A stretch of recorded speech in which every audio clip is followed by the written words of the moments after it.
दुनिया ने तजुर्बात और हवादिस की शक्ल में जो कुछ दिया है मुझे वो लौटा रहा हूँ मैं। चंद कलियां निशात की चुनकर मुद्दतों महवे यास रहता हूँ। तेरा मिलना खुशी की बात सही, तुझसे मिलकर उदास रहता हूँ।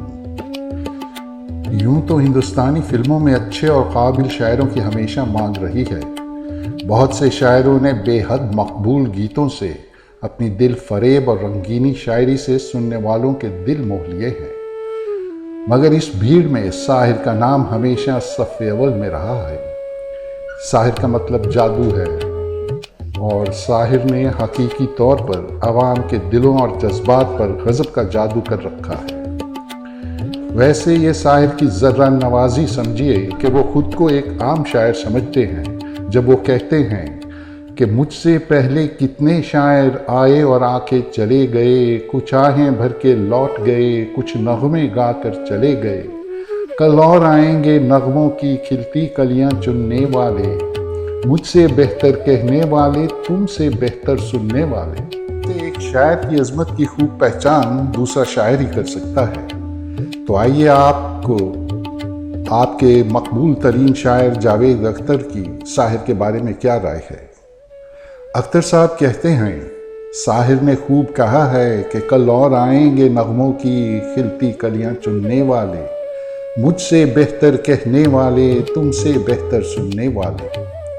फिर भी क्या वजह है कि आज भी साहिर का जादू सर पर चढ़कर बोलता है।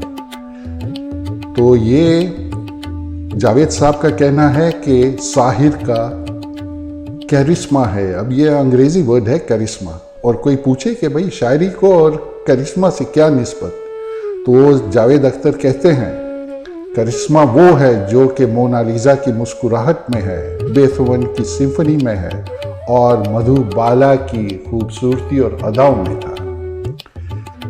बस यही समझिए कि महसूस इसे करते हैं, समझा नहीं सकते। जावेद अख्तर कहते हैं कि उनको शायर के तकरीबन तमाम गीत और गज़लें ज़बानी याद हैं, फिर भी ये दो जो हैं उन्हें ख़ास तौर पर याद रहते हैं। वो हैं मन रे तू काहे न धीर धरे, इस जीवन की चढ़ती धरती धूप को किसने बांधा, रंग पे किसने पहरे डाले, रूप को किसने बांधा, इतना ही उपकार समझ कोई जितना साथ निभा दे, कोई न संग मरे, मन रे तू काहे न धीर धरे। और दूसरा उनका मकबूल गीत जो है, दो बूंदें सावन की एक सागर की सीप में टपके और मोती बन जाए, दूजी गंदे जल में गिरकर अपना आप गंवाए, किसको मुजरिम समझे कोई, किसको दोष लगाए। दो कलियां गुलशन की एक सहरे के बीच गुंधे और मन ही मन इतराए, एक अर्थी की भींट चढ़े और धूली में मिल जाए, किसको मुजरिम समझे कोई, किसको दोष लगाए। दो सखियां बचपन की एक सिंहासन पर बैठे और रूपमती कहलाए, दूजी अपने रूप की खातिर गलियों में बिक जाए, किसको मुजरिम समझे कोई, किसको दोष लगाए। आइए अब फिल्मी दुनिया की पहली सुपरस्टार नरगिस जी वो शायर के बारे में क्या कहती हैं। वो कहती हैं, मैंने तवील मुद्दत तक फिल्मों में बतौर हीरोइन के काम किया है। इतनी तवील मुद्दत के मुझे ठीक तौर पर यह भी याद नहीं कि मैंने किस फिल्म में कौन सा गाना पर्दे पर पेश किया। मैं खुद हैरान हूँ कि फिल्म प्यासा के सब गाने मुझे ज़बानी याद हैं।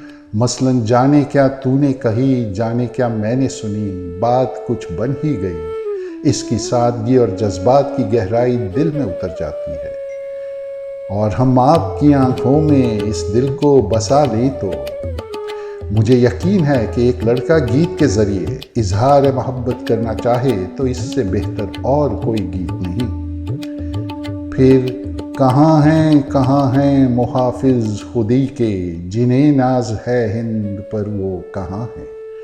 इस नज़्म का एक एक शेर ऐसा आईना है जिसमें सोच समाज को इसके जिस्म घनावने नासूर यानी जख्म दिखाई देते हैं।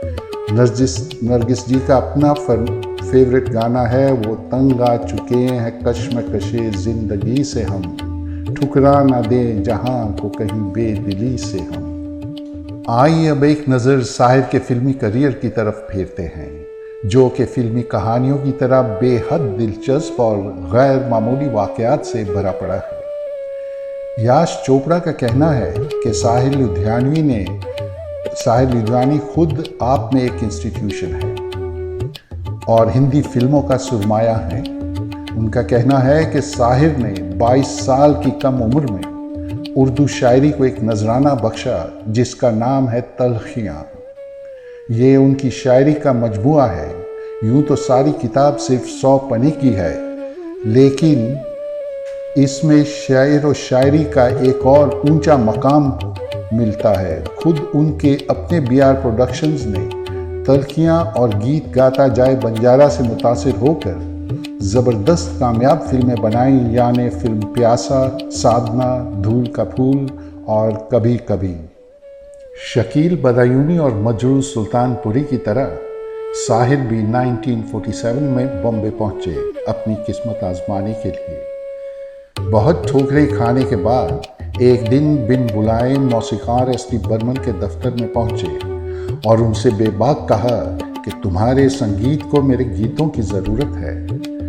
बर्मन साहब पहले तो इस दुबले पतले शख्स की बेबाकी से नाराज़ तो हुए, फिर सोचा कि इसकी इस जुर्रत को आजमाया जाए और जिस धुन पर काम कर रहे थे साहिर को सुनाई और कहा इस पर कुछ लिखें। जूं ही साहिर ने मुखड़ा सुनाया, बर्मन दा भी झूम उठे और फिल्मी दुनिया को एक नायाब और काबिल रश्क जोड़ी नसीब में आई। ये साहिर का फिल्मी कैरियर का पहला गीत था। फिल्म थी नौजवान और गीत था ठंडी हवाएं लहरा के आए, रुत है जवां उनको यहाँ कैसे बुलाएं। SD बर्मन और साहिर की जोड़ी ने बेशुमार खूबसूरत दिल लुभाने वाले अनमोल रत्न बख्शे हैं, जैसे कि फिल्म टैक्सी ड्राइवर का जाएं तो जाएं कहाँ, समझेगा कौन यहाँ दर्द भरे दिल की जुबान, और फिर फिल्म प्यासा में जाने वो कैसे लोग थे जिनके प्यार को प्यार मिला, जाने क्या तूने कही जाने क्या मैंने सुनी। फिर फिल्म देवदास में जिसे तू कबूल कर ले वो अदा कहाँ से लाऊं, तेरे दिल को जो लुभाए वो सदा कहाँ से लाऊं। साहिर और OP नैयर ने भी हंगामा खेज गीत दिए हैं। नया दौर में मांग के साथ तुम्हारा मैंने मांग लिया संसार। इसी दौरान दिलीप कुमार की उलझी हुई जुल्फों का काफ़ी चर्चा रहता था, तो इस पर साहिर ने ये मकबूल गीत लिखा, उड़ी जब जब जुल्फें तेरी कमारियों का दिल मचले। फिर ख़याम के साथ साहिर ने बेमिसाल गीत दिए, जैसे फिर सुबह होगी जिस सुबह के खातिर हम मर मर कर जीते हैं, वो सुबह कभी तो आएगी, और आसमां पे है खुदा और ज़मीं पे हम, आजकल वो इस तरफ देखता है कम। फिल्म कभी कभी के तो सब गाने आपको याद होंगे। और फिर मौसीकार रोशन के साथ तो इनकी फिल्म बरसात की रात, जिंदगी भर ना भूलेगी वो बरसात की रात, और मशहूर कवाली ना तो कारवां की तलाश है ना तो हम सफ़र की। जयदेव और साहिर ने फिल्म हम दोनों में तो कमाल कर दिखाया। अल्लाह तेरो नाम ईश्वर तेरो नाम, और मैं जिंदगी का साथ निभाता चला गया।